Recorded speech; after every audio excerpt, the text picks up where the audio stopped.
Has this ever happened to you? I went to Sunday school every Sunday, and now I can't hear a loud horn without having an anxiety attack. Hi, I'm recently deceased but never forgotten Christian music sex symbol Carmen.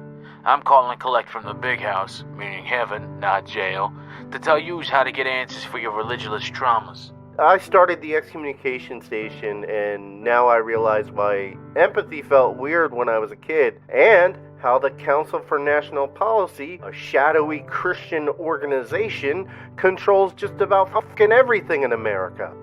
So if you've been looking for answers, or if you have ever been on the outside wondering, hey, what's really going on in the church, these gabagools have the info you need.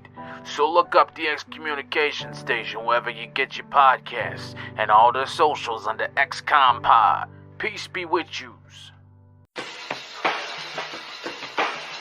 Is it time for a MindShift? If you don't know what that means, then join your host, Dr. Clint Haycock, a former evangelical Christian pastor and Bible college teacher of over 20 years, along the journey of deconstruction and reconstruction of faith, life, religion, and spirituality.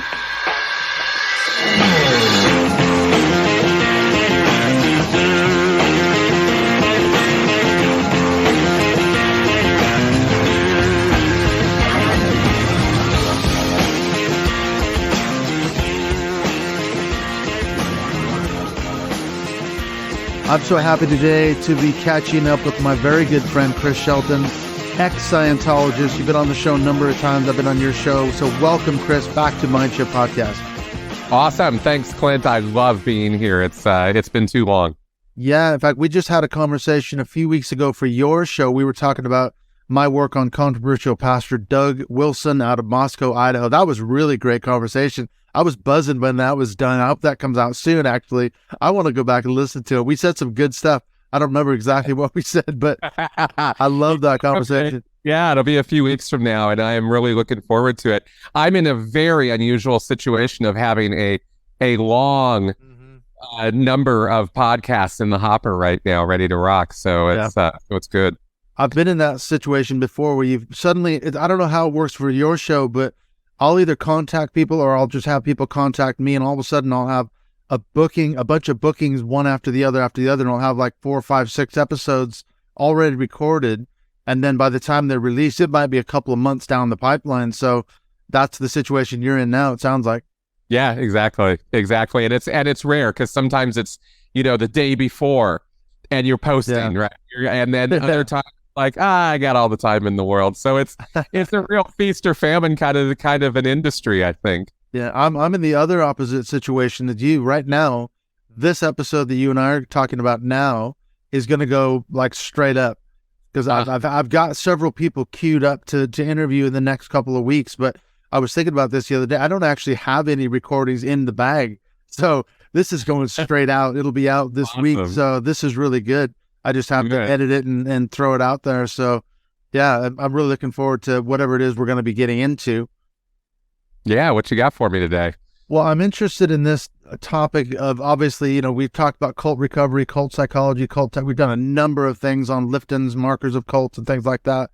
But, I'm reflecting on the first time I think I had you on my show years ago, 4 or 5 years ago.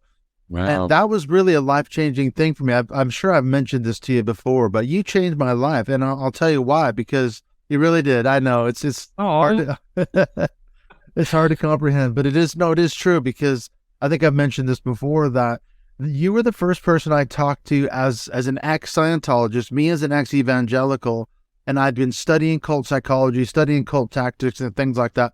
When I compared notes with you, on paper, I thought we won't have anything in common. But the reality of it was, as we found many, many times that we talked since then, that we have a shared sort of set of circumstances that we went through, you as a Scientologist, me as a sort of a fundamentalist Christian, and that opened my mind up to a whole new sort of world of possibilities, cultic psychology, cultic tactics across a range of belief systems. So I really do appreciate what you've done and what you're still doing. Well, thank you. And I that's a really good point too. I mean, definitely glad that we connected, and I can't believe it was so long ago. I know, shocking. Damn. But, it speaks to something with this, because it was a similar thing for me in connecting with you and others from other groups. And you were one of the first people I believe I reached out to and in other groups, and realizing one day, and I will never forget this, there have been real milestones along the way on recovery. And one of them was sitting at my laptop one day realizing, holy shit, there's a cult leader playbook. Yeah. There's a set of things these guys do.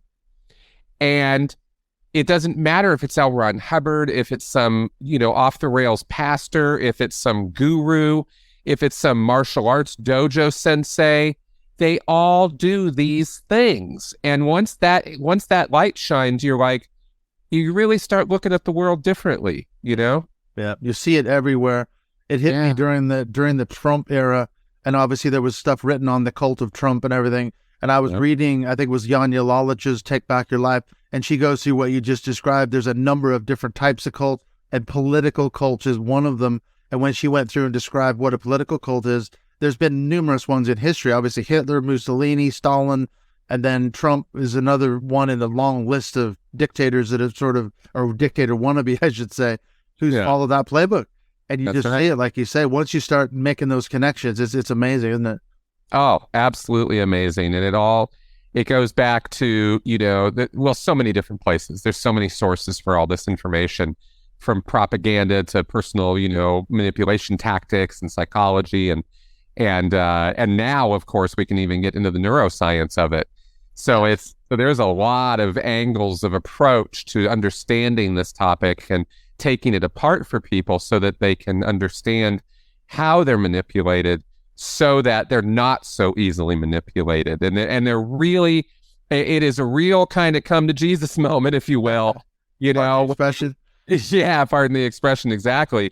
When you realize how vulnerable people are, yourself, everybody, and owning that is a very important step, because we like to think of ourselves as, all that in a slice of bread or whatever, but we're not. We are vulnerable, and we need to understand how we're vulnerable, because that's the only way to build up your shield walls so that you don't, go too far in becoming a member or part of either a relationship or a group situation. Mm. And part of that is the deception, isn't it? The cults use deception tactics. Because I think you may have described this for me before, but I should ask you again, how, for example, does Scientology function? Because you get into the sort of theology of Scientology, talk about Xenu and all this other kind of stuff. They never tell you that on day one. How does a typical person get recruited into Scientology? Let's just say I'm walking down the street in any town, USA or London or wherever there's a Scientology center. How does it happen? How would I get sucked into Scientology? Right. It's really simple. I mean, in terms of what they're trying to do, it's emotional manipulation, it's appeal to authority, right? Ron Hubbard, he's this genius philosopher, discoverer, and they're going to position him as this guy who really knows all this really amazing stuff. But more importantly, they're going to be very interested in you personally. What is ruining your life? What is your problem? What's your issue? What is it you want to resolve or deal with or handle? And everybody's got something. I mean, hardly anybody's walking around going, my life is great and everything couldn't be better, especially these days. So everybody's kind of got things that they want to deal with or handle. And Scientology will offer solutions to those exact problems. They get you to open up, they get you to get personal with them, and that's where people make a mistake, is they open up too much. And this is a total stranger I'm talking about here, these recruiters.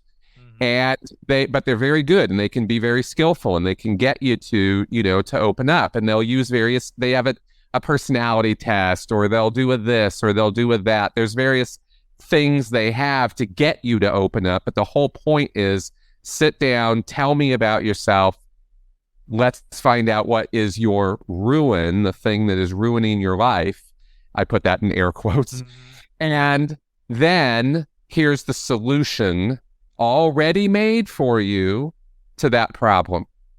Oh God, I didn't, and when I was a kid going in there, even having grown up in Scientology, they did have to do that little sales job on me. And when they did, it was very easy to do because I'd been primed for it. But I almost fell out of my chair when I was told, oh no, we've got solutions to this problem you're having with communication. I was like, you do? And it was like, oh yeah, you take this class and you won't have that problem anymore.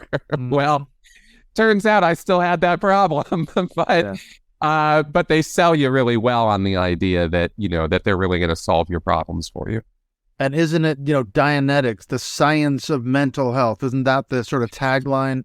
It's not billed as a quote unquote religion in the sense that we're going to connect you to some deity like Christianity or Islam or whatever, some religion that has a God figure or divine sort of authority. Isn't it billed as L. Ron Hubbard invented this system? It's a better system, better than psychology. That must explain in some part why Scientologists are so antagonistic toward psychologists and psychiatrists. Oh, very much so. Yeah, they got to knock the competition hard, and psychology is their competition as far as they're concerned. But more importantly, it's that L. Ron Hubbard discovered these natural laws. See, yeah, not invented. Right, it's not the language they use. Yeah. Yes. And these little things, these little nuances are important, right? Because it's not his creation, it's his discovery. Newton didn't invent calculus, he discovered it, right? Or gravity and this and that. Yeah. So it lends more weight and importance to the discovery because it's like, oh, this is a natural law. These are how you and I work. And yes, there is no deity figure.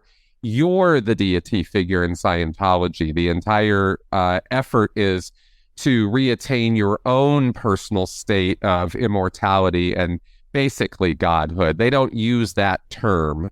They don't say we're going to make you a god.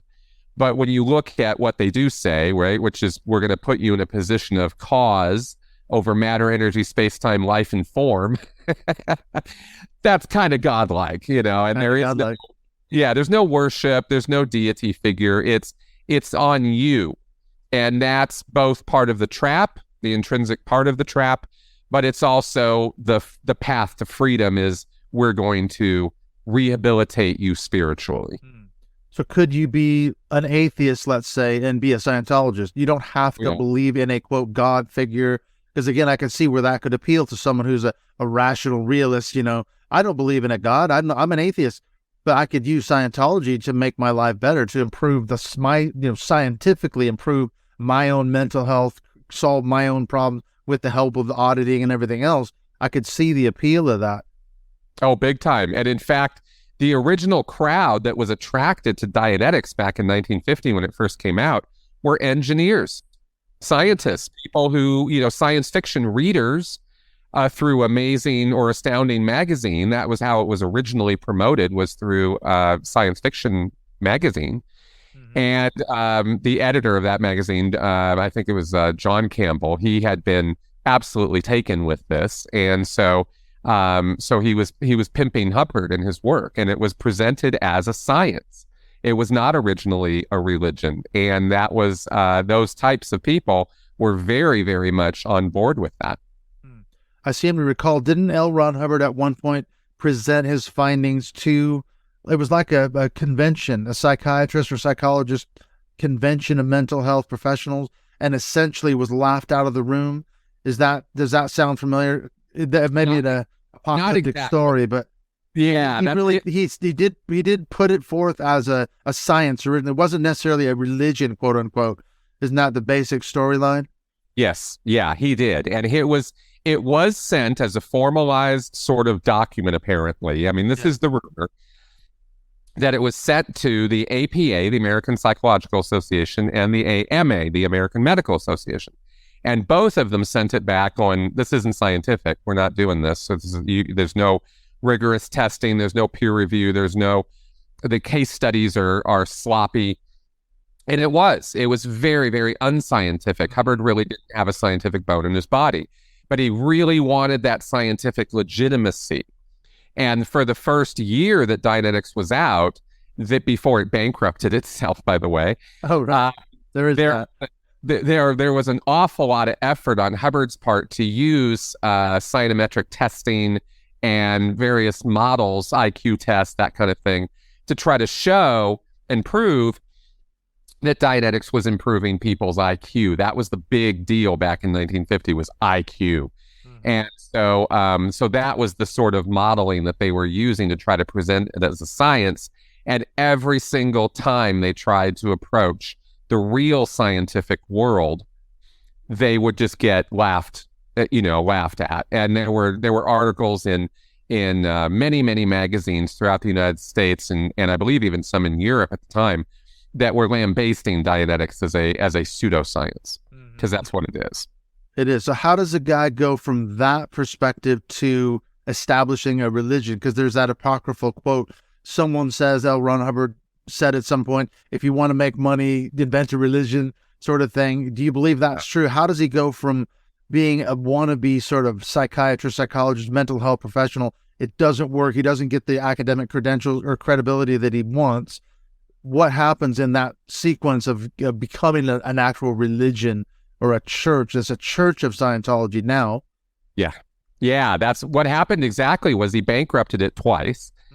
Dianetics tanked, and he actually, here's the funny thing, here's behind the scenes on this is, so he tanks it, he totally loses all the money, and then he loses it, then he gets a bailout, then he loses it again, and he is making anybody who partners with him, this is Ron Hubbard, making anybody who bails him out or helps him, he just antagonizes them to the point where they just hate him.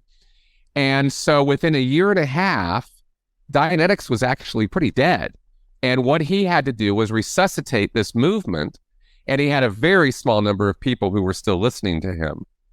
And what he decided to do was go spiritual. And he went down this route where he said, due to how we use the Dianetics technique, which is a regression kind of therapy where you're recalling things in your past, he claimed that people were recalling things, traumatic episodes that had happened to them in past lives. And he said that this was scientific and that this was proven. And of course, this was just subjective anecdotes. This was just people having memories, and that doesn't prove anything. But he ran with it, and he then evolved this whole sort of philosophic basis that there is a spiritual component to life, and we're going to call that theta or thetans. You're going to be you're not a spirit or a ghost or a soul, you're a thetan, see?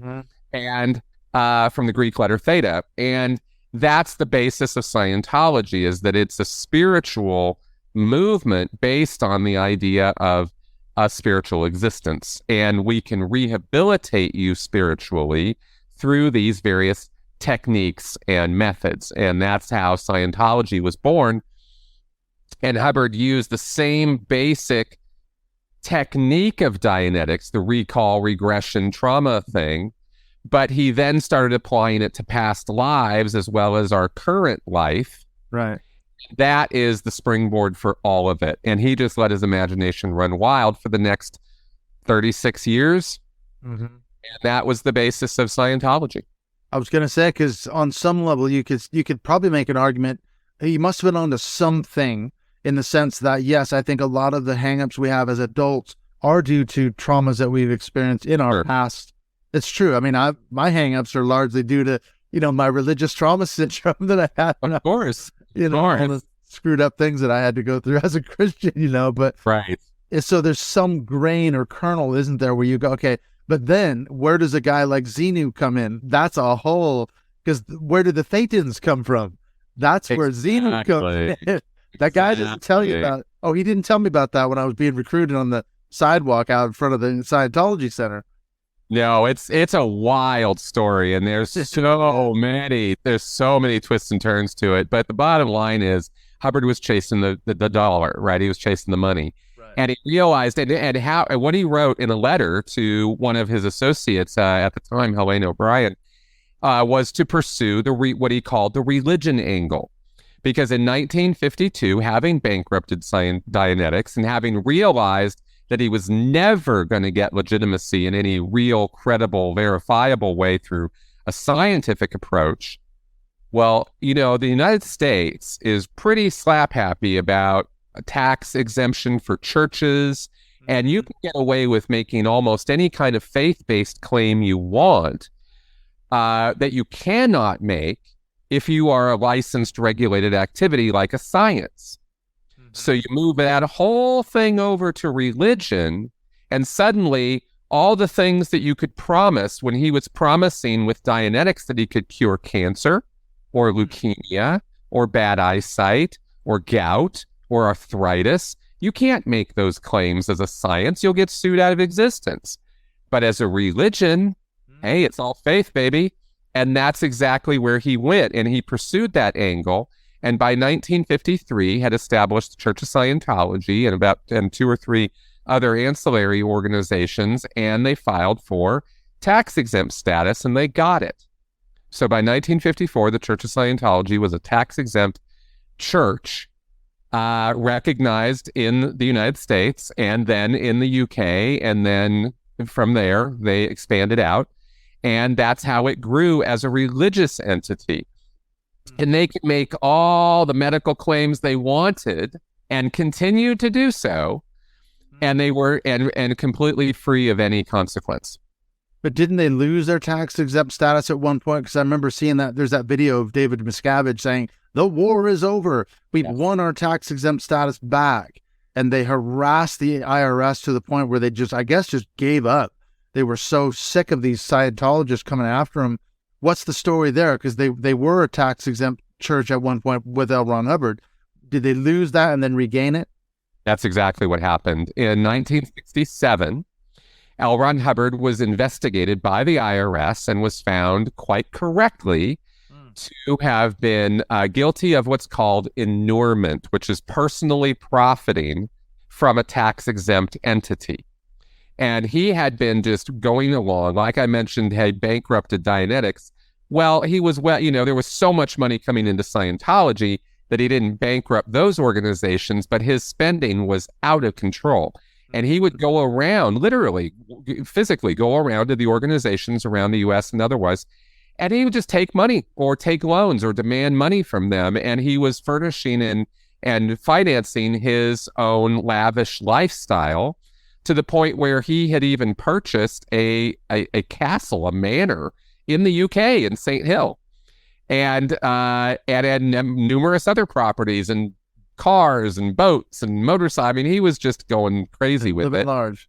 Oh, he was living very large. He had 5 kids with his third wife at this point. So he had settled in the UK, and in 1967, the IRS said, "Yeah, game's over, buddy. You've had a nice run, but we're going to cut you off now." And they cut off the tax-exempt status of the Church of Scientology. Hubbard refused to comply with their demands and orders to pay taxes. The church did not pay taxes for decades. They just absolutely refused. All through the 70s, all through the 80s. And things really started heating up in the late 80s after Hubbard died in 1986, and David Miscavige took over. And it was do or die at that point because they had accumulated a tax bill of over $1 billion. It was not chump change by this point, and they were on the edge of extinction as an entity. The IRS was coming after them. And what they did in reply was, in the late 80s, I don't know, people with long memories, the IRS was pretty reviled. They were pretty publicly hated. And Scientology really added a lot of fuel to that fire with public media and information campaigns to basically blacklist, to say how horrible and abusive and awful the IRS is. And honestly, the IRS was pretty abusive and awful. They deserved some of that. They definitely deserved it. They earned all of that. But they're still the tax collection entity for the United States government. There isn't another one. And the church owed, and they owed big time. And so Miscavige started leveraging not only public media campaigns, but also individual lawsuits against the IRS to the tune of over 1,000 lawsuits that were filed against the government. And people think the government and and entities like the IRS have unlimited budgets. And I'm here to tell you, they don't. And they get an allocation of money, and that's what they got. And their legal bills were only able to deal with so much. So Scientology actually accomplished what many other organizations did not. They actually got the IRS to blink.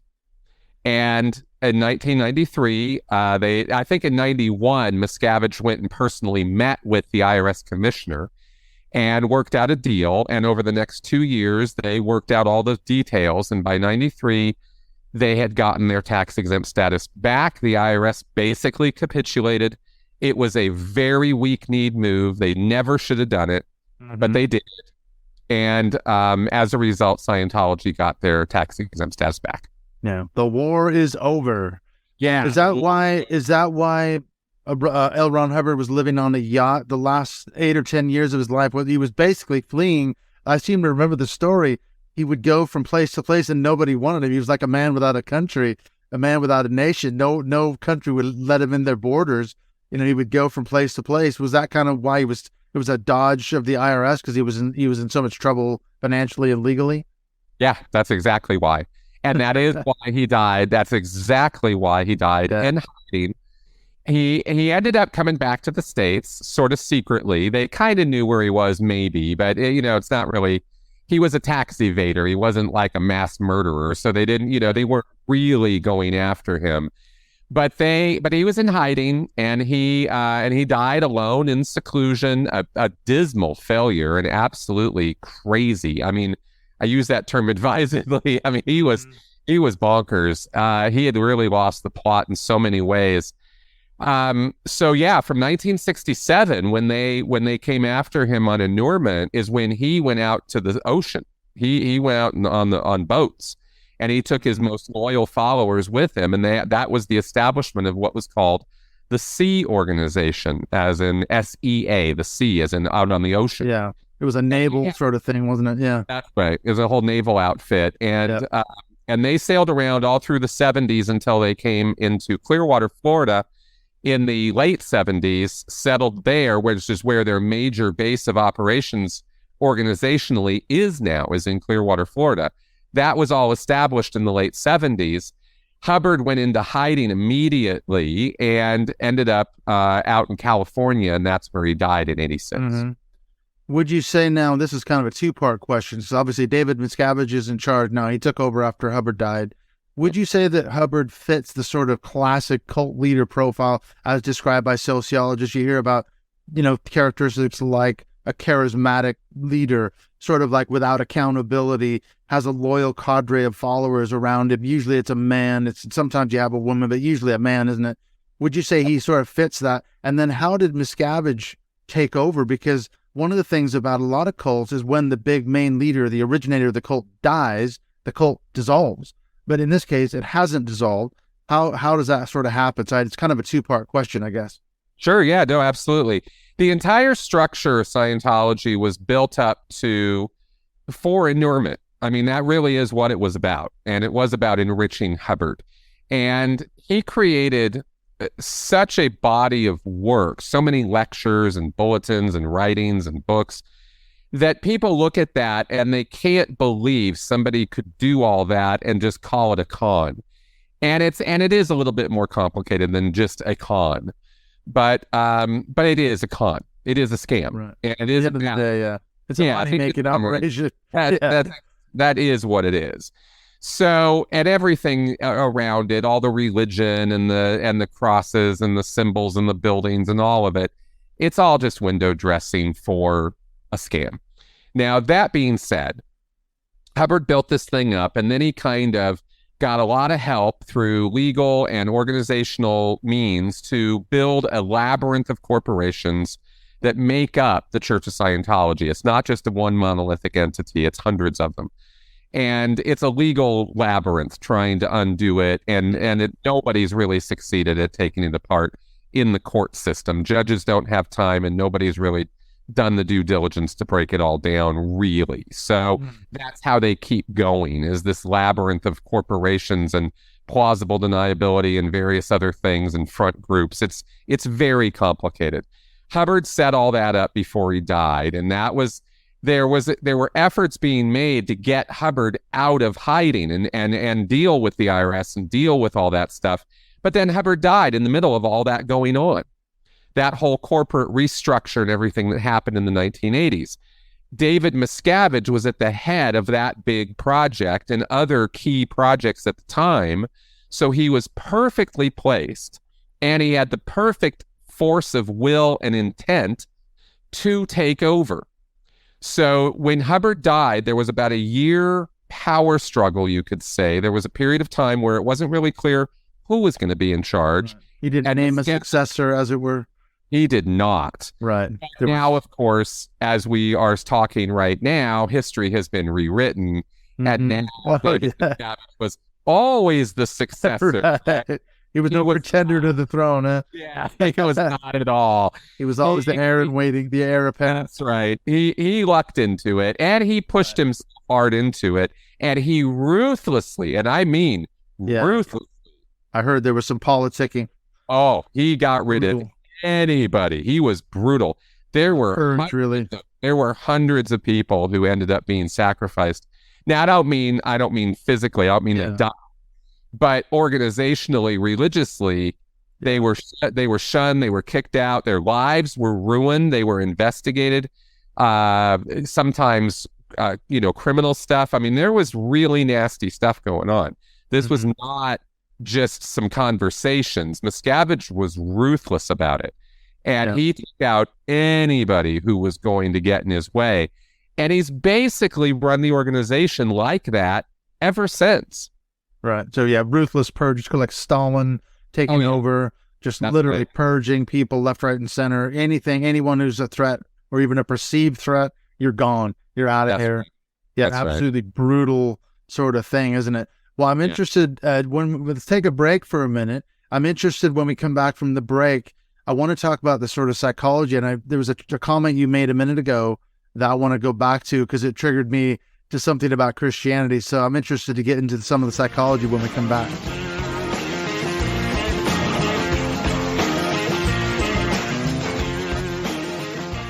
When we get back from the break in this chat with Chris Shelton, we're going to talk about some of the psychological aspects of this. I've talked with Chris about this a few times before, but I'm really interested to find out how he, as an ex-Scientologist, has come to go through his recovery process. How has he done that in the 10 or so years since he left this cult? And then we kind of touch base, we compare stories as we've done before between me as an evangelical, I should say ex-evangelical, and him as an ex-Scientologist. What we find, as we mentioned already, is that the psychology, the tactics among group to group, high control religious groups, not just necessarily religious groups, but they're very similar. And so the recovery aspect of it tends to follow a similar path. So if you're coming out of a high control group or any sort of cultic environment, you're going to be interested to catch the second half with Chris in just a few minutes. I just wanted to mention what's coming up here in the next few episodes. I've got a scheduled call with Vinnie Kocius next week as I'm doing this recording now. She's an ex-cult member. She lives in my old hometown of Seattle, Washington. We're going to be touching base there. And then I've still got Elgin Strait. We're going to be doing something hopefully around the month of May.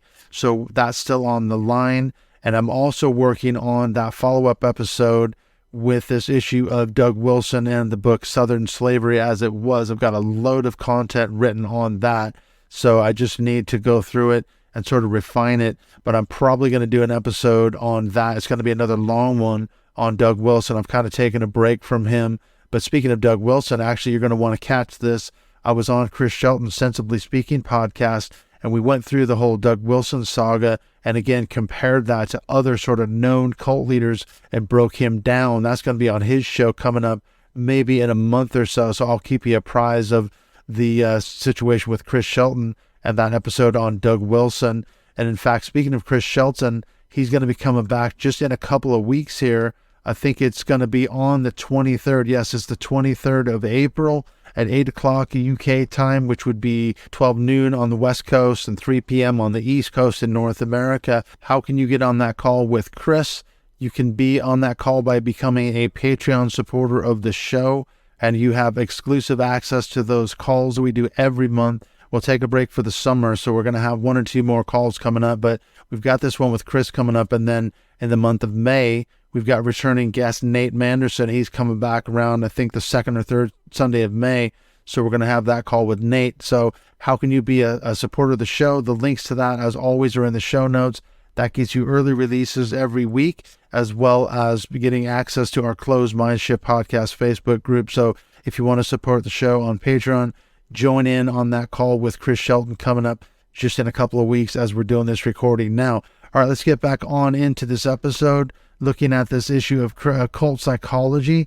We're talking with Chris Shelton, looking at cult control, coercion, and manipulation, especially as it relates to Scientology.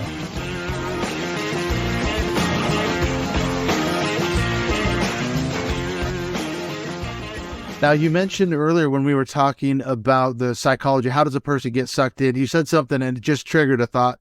You were talking about the Scientology recruiter, the person out on the street, the pavement, the sidewalk, whatever, is going to be presented with that problem, the bind, and we have the solution.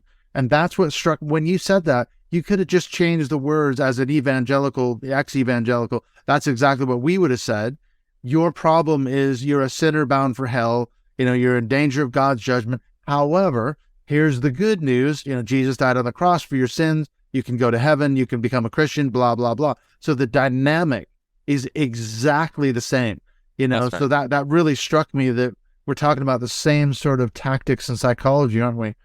Oh, very much so. Very much so. And in fact, let me say that, what's become clear to me over the years as I've gone deeper and deeper into trying to figure out the psychology of this is it's preying on emotional needs. What you said, what I've said, right? Both of those, the common denominator there is you're dealing with somebody who is unfulfilled or is somehow needing something in their life. And we all have emotional needs. That's not a bad thing. We're human. Of course we do. There's no getting around that. But cults will prey on those emotional needs by pretending to offer, and I really got to stress and underline in boldface, pretend to offer solutions to those emotional needs, right? If you lack community in your life, if you lack support in your life, if you lack people who like you in your life, there's a lot of different emotional needs. And if you have that and that that's a problem for you and you want help fulfilling those needs, these groups will give you manipulated, deceiving messaging that will give you the idea that they're there for you, that they're going to help you, that they're going to be the solution to your problem. Mm-hmm. And that's really where it comes down to, is that. How do you see it now? You left, how long has it been since you walked away from Scientology? How many years now? 10 years. So, again, our lives are eerily parallel because that's about 10 or 11 years, 12 years maybe since I walked away from the church. So you were leaving Scientology as I was deconstructing and walking away from. Yeah. We didn't know each other 10, 12 years ago, but how interesting. But I grew up in it. Were you born into it? Because I think I've asked you this question before. Your parents were Scientologists, weren't they? You were basically born in. Yeah, I'm second gen. They got in when I was about 3 or 4 years old. So for all intents and purposes, I was born in. Yeah. Yeah. Same with me. I was born into the church. In fact, before we hit record, I was doing a little bit of writing. I don't know. It's either going to be an audiobook or something. I'm writing my thoughts down, but I was reflecting back on my life growing up, how I was baptized 3 times because every time the first one didn't work, the second one didn't work. The third one, surely the third one. Charm. Yeah, that's exactly the name of the thing. Baptism, 3rd time's a charm.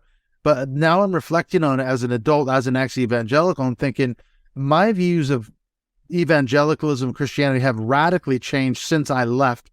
When I first left, there was a lot of anger, a lot of bitterness. Then I kind of was a resigned sort of like, oh, this is kind of funny. But now I see it, it's quite insidious. And we've talked a lot about the dominion theology, the Christian right. How do you see Scientology now? What have you gone through in your sort of permutations in those 10 or 12 years? Oh, a lot. And it was very similar to you, in fact, a lot of anger to start with. Betrayal, of course, the fact that I had been lied to and deceived and had sacrificed decades of my life to this cause. That was not an easy thing to get over, and it took years. Then I sort of got a more moderate approach to it, sort of realized my own responsibilities in that, my own, how I had victimized others as well as being victimized. And I had to kind of deal with that. How do you go about reconciling the fact that that I recruited other people into this. I took their money. I convinced them to do it. I got their kids in. I mean, I did things that I'm not proud of, right? So I had to deal with that and kind of reconcile myself to it. And in the course of doing that, sort of the anger died off, and I just kind of realized a more level-headed look at what was going on. And now that I'm kind of past that, I don't any longer feel any shame or blame or regret about any of that. It is what it is. And I did what I did, and I own it. And I don't have to feel bad about it. It just is what it is. Yeah. Now I look at this predatory group that is headed up by a psychopath, and I go, well, it's a predatory group headed up by a psychopath. So of course there's going to be awful abusive behavior, and at first there was a lot of effort, and this is not uncommon for people coming out of cults. There was a lot of effort to try to rationalize, or, well, there's still some good in it. Well, there's this, or, well, there's that, or, well, this is true. And I don't give any of that. I give no quarter anymore on any of that. That's just nonsense. Scientology's bad from beginning to end. And while there are little kernels of things you can pull out and go, well, sure, this little thing right here kind of makes a little bit of sense. You look at all the things around it you'd have to get to find that. Mm-hmm. And you go, yeah, that's not worth it. Yeah. Worth anybody's tiny time. Kernel of, yeah. Yeah. Right. And of course there are, because why would anybody stick with it if some of it didn't work sometimes? Sure. But to think all of that is universal truth on the level of physics or engineering, and that's what Hubbard says, total nonsense. That's not true at all. It's a very destructive activity with the entire purpose of deceiving, manipulating, and ultimately bankrupting its membership. That's what it's about. And there really isn't any other way to sugarcoat that, and I don't think it should be sugarcoat. So that's kind of how I look at it now. I'm pretty like, yeah, this is bullshit. Yeah. And a lot of my video work and a lot of the things that I do on my channel have been deconstructing and taking that apart for people so they can see that. Mm-hmm. I was just going to say, though, you just described a lot of the keywords that you could label any cult, couldn't you? Manipulation of members, exploitation of members, physically, emotionally, economically, sexually. These are the things that are hallmarks of cults, aren't they? I mean, where does Scientology fall on that sort of influence continuum? Because you could say, okay, is it a destructive cult? They're not like Om Shinrikyo and releasing sarin gas on the subways in Tokyo. They're not the Manson family murdering people. They're not the Jonestown, the David Koresh. They're not killing people per se. But are they a destructive cult in other ways, would you say? Where are they on that influence continuum? Oh, yeah, no, they're very destructive. I don't really draw lines there. And the reason why is because while we can look at the short span destruction of David Koresh, for example, and when the FBI and the ATF got involved and things went completely out of hand, and it didn't have to go that way, but it did. We can look at that and go, okay, that's really crazy. That's really bad. But there's a 10-year backstory to that, which involves child abuse and pedophilia and gun running and illegal activities and ruined lives. And that part of the story doesn't really get talked about as often. So I look at Scientology and I go, well, could there be an outcome like that? Possibly. If things go out of hand, they could get that way. Mm-hmm. But I look at the long-term 50-year, 60-year existence of Scientology, and I see tens of thousands, hundreds of thousands of bankruptcies and ruined lives, deaths, actual deaths caused by Scientology, and lots of other problems and issues. And I go, this is destructive on every metric I can imagine. So I don't feel the need to kind of, nuance that. Quantify it.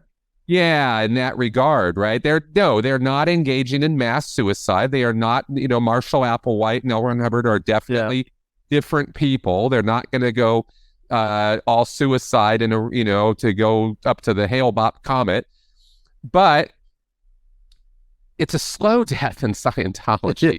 You know, it's a longer term thing, and people get involved in this with absolutely no idea that 10 years later, their own kids are going to hate them because they suddenly start realizing Scientology isn't all that, and their kids are in the Sea Org or are working for the church or something like that. They have no idea that's coming. But that's an almost inevitable conclusion of becoming part of something like Scientology.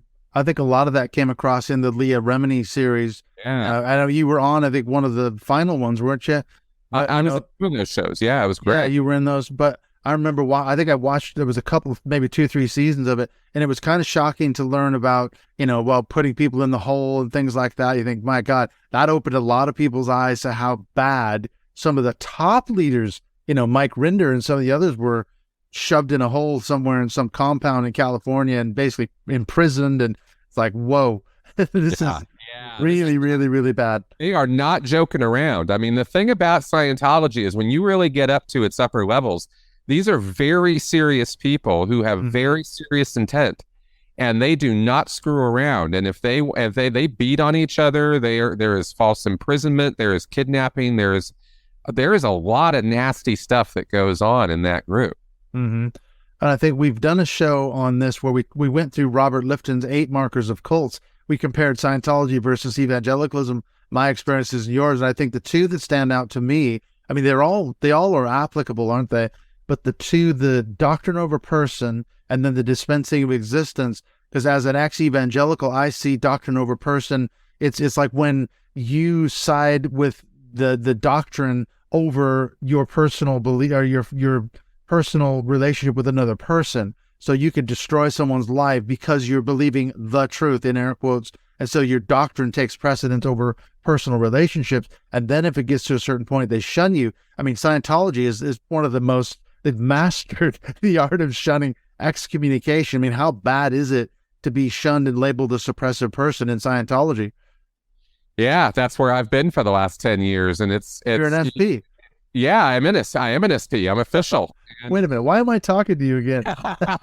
I should be shunning you. Oh, wait, I'm not a Scientologist anymore. Yeah, it's wild. It's a radical shift in your life when it happens to you. I'll tell you that. Because people you've known for 20 years suddenly won't even look at you. I mean, it's that ghost you that fast. I lost.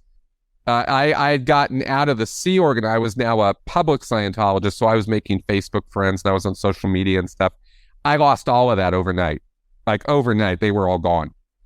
And it's that quick and that efficient. And then of course you're open to what's called fair gaming, where they will come after you if you start speaking out publicly. And I've been, I've had various things, nothing at all like Mike and Leah and Tony Ortega and so many other people who have really taken the shellackings for all of us.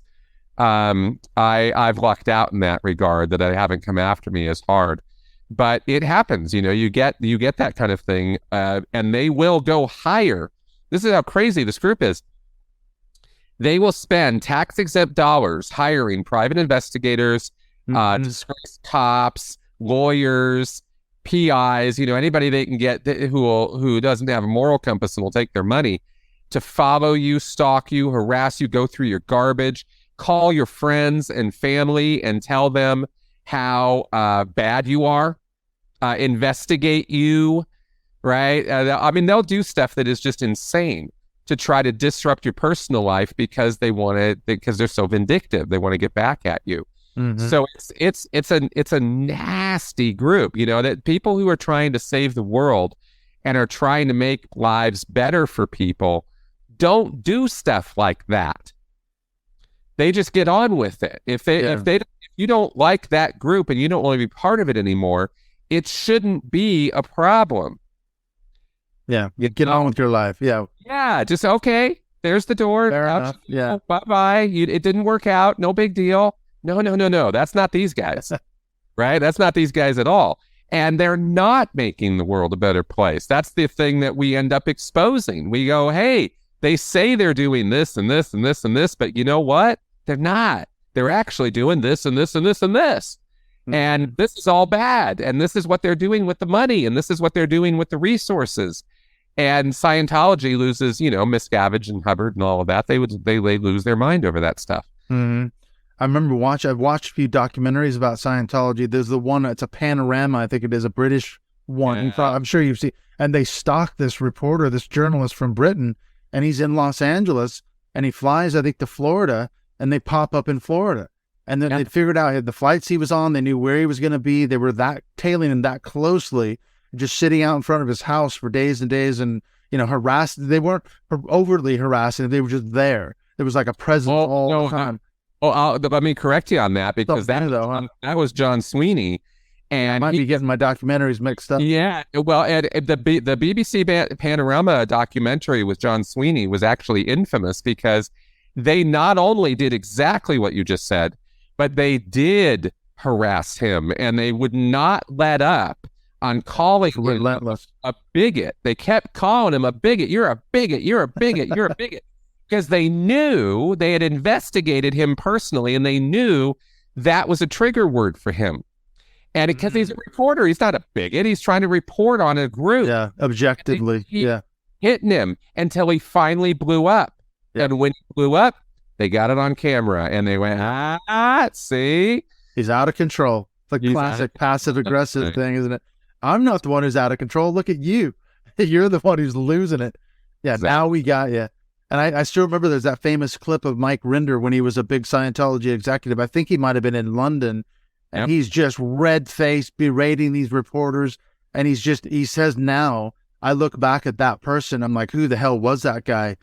Completely brainwashed, completely into it, defending all of it. He knew a lot of the stuff he was saying at the time wasn't true, but it didn't matter. He had to defend it at all costs. That's how bad he was, or how far he was into it, wasn't it?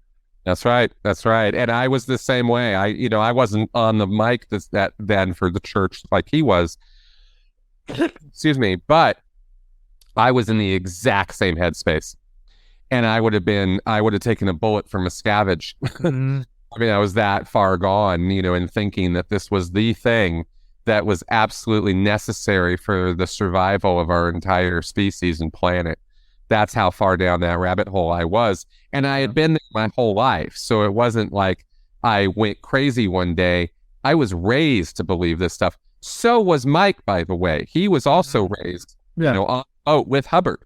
So, so we came from a fanatical headspace, not just a believer headspace. We were all in, and we could not think a critical bone in our body. We didn't have a critical bone in our body to think about this stuff. And it took years of abuses before both of us, in our own separate ways, woke up to what the hell was going on and got out.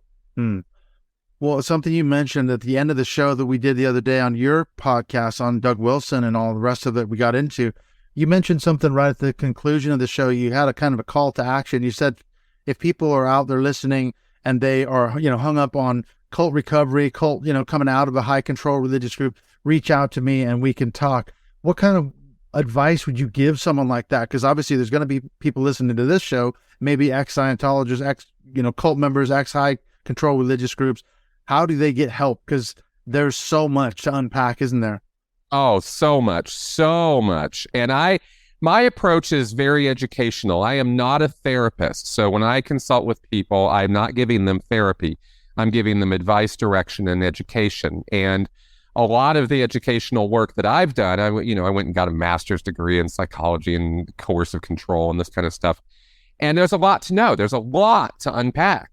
We talk about Lifton. That's one part of a body of knowledge about cults and manipulation and deception and coercive control. And so I believe very, very firmly that anybody's recovery process is going to be I don't think it's really possible personally to do a recovery from a cult situation, like a real cult situation or an abusive relationship kind of situation, without doing that education, right? Learning. And you don't have to go get a whole degree in coercive control, but you should know some things, right? You got to know it's isolation, manipulation, control. You got to know how these things work. You got to be able to see the red flags before they're hitting you in the face and ruining your life. Mm-hmm. And that's what I try to arm people with when they come to me and we go over the process of it. It's, you do counseling to deal with the trauma. And trauma is trauma, and you got to deal with that through psychological means. But when it comes to arming yourself and leading your life into the future, what groups are you going to be part of in the future? Because you're going to be. Who are you going to know? Who are you going to connect with? Mm-hmm. Who can you trust? How do you know? What are boundaries? That's an important issue for people coming out of cults to learn about, because cults tear down boundaries.